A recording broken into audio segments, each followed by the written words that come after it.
So that's how our deal started, because he had no belief that this hotel could make any revenue at all. 15-room property, terrible shape. I started going to Sadar Bazaar, which is what every small or big city has in themselves, which is like the local market, and bought things which were very, very cheap, begged, borrowed, stole, and did everything possible. In 35,000 rupees, got the property to some basic condition, which is deep cleaning ho gaya, removed a bunch of furniture which was not required and was terrible, and so on. And put the OYO signage on it. It was called the OYO Inn Huda City Center.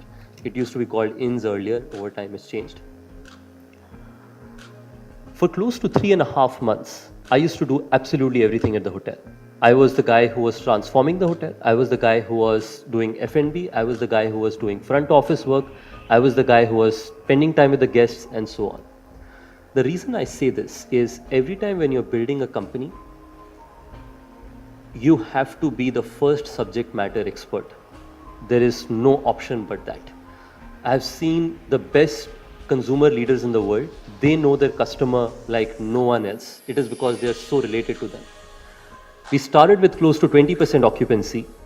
We sold that room nights at rupees 999, and that became almost like a big thing, right?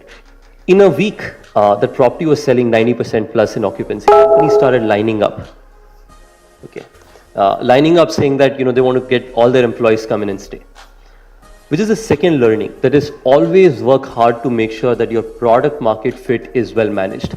That one property, occupancy of 90%, owner making more money, and brand being out there were the three things that we felt were those little basics that we had to set before we could go and sign up more properties.